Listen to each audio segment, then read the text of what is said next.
Hello, this is Mr. Rasmussen with Algebra 2, Lesson 104. And as we get started in this lesson, it starts out and reviews the breakdown of numbers. First of all, we start out with all numbers are real. And then two subcategories or subsets of that are one, irrational numbers, and then rational numbers. Okay, so that begs the question, what is an irrational number? That is a number that doesn't ever end, such as the square root of 2. If you put that in your calculator, it just keeps going and going and going and going. It never does actually end at a specific digit. It just keeps going on. You'd have to round it to get it to end. A rational number, in contrast to that, is something that does end. It does come to a stop. And then it goes on to say inside of rational numbers, then you have integers. And integers are numbers that are whole numbers, like -1, -2, 0, 1, 2, and just doesn't include any decimal or fractions. And then you have whole numbers, and whole numbers starts with 0 and is only positive, and so forth. And then you have the natural numbers or the counting numbers. The counting, which is starting with 1, 2, 3, excludes 0.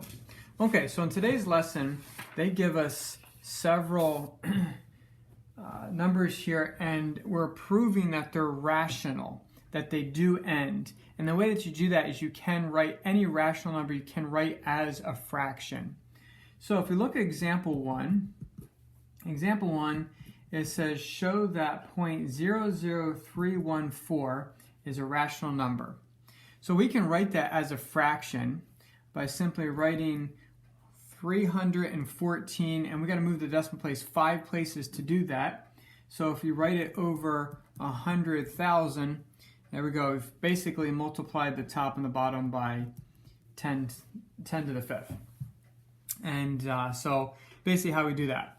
Example 2, I'll show that real quickly here. We have 0.00, looks like we have 5 zeros there. And then 623, write that as a fraction. Once again, write the whole number part on the top. And then how many places do we have to move the decimal? Well, it looks like we had to move the decimal place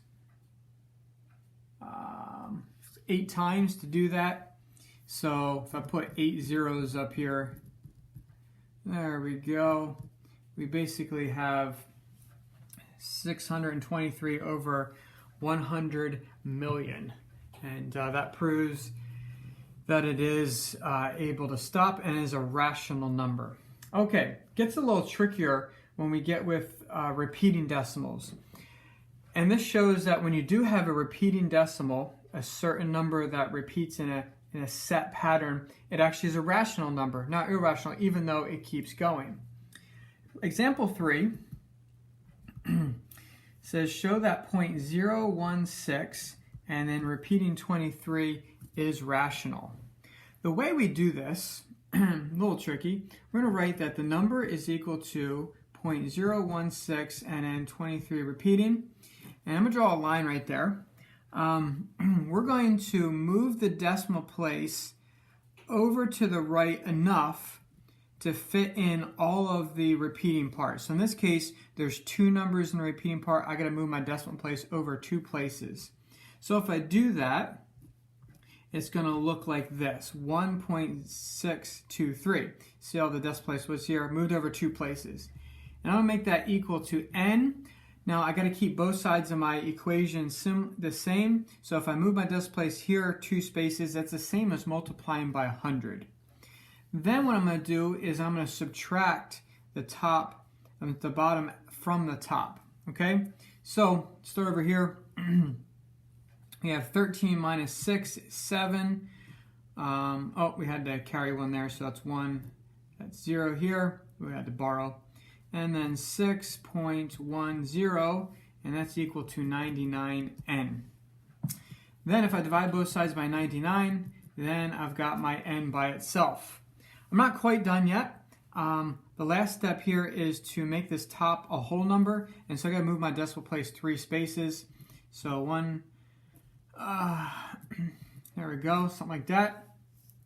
And don't really need the 0 in the front there. I will take that out. And if I move the top 3 spaces, I move the bottom 3 spaces as well. So it looks like that. And there is my answer. All right, let's run through those steps again. I'm going to go to flip my paper over here. All right, let's work through example point 4.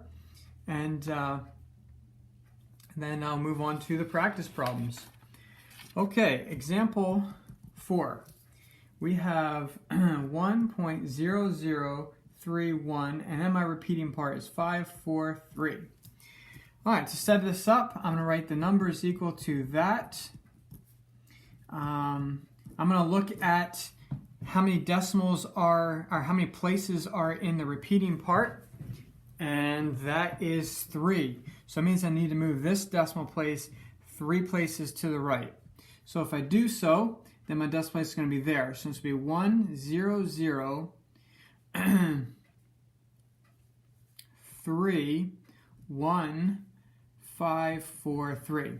Basically, I'm moving it over far enough where this whole repeating part can come inside of what doesn't repeat.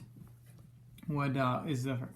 Okay, so to do that, for this one, I had to move my decimal place 3 places. So that means I put n times 1,000. Then I subtract. In this case, it's going to be 999 there. Over here, let's see, my number, that one, that's a 1. Okay. 3 minus 1 is 2. 4 minus 3 is 1. Bring down the 5, bring down the 1, 2, 0, 0. I'm out of space. Okay. My decimal place there. So, if I clean that up, both sides get divided by 999. That cancels there. Okay. So then, if I'm looking at my number here, I can move my decimal place. I have this. Okay, I want to subtract the 2. Then I want to make that top a whole number without this decimal part. So I'm going to multiply top and bottom by 1,000. And so I'm going to get 1,002,1512 over top of 999,000. All right. And let me double check to see that I've done that correct. Just seems like a large number. We got 10,021,512 over top of the bottom there, and actually, let's see here. I got the top right. What did I do on the bottom? Looks like I had to move the decimal place. Yeah, I got my decimal place in the wrong spot here. It's supposed to be right here, and I had to move it 4 places. It means I add another 0 there. All right, so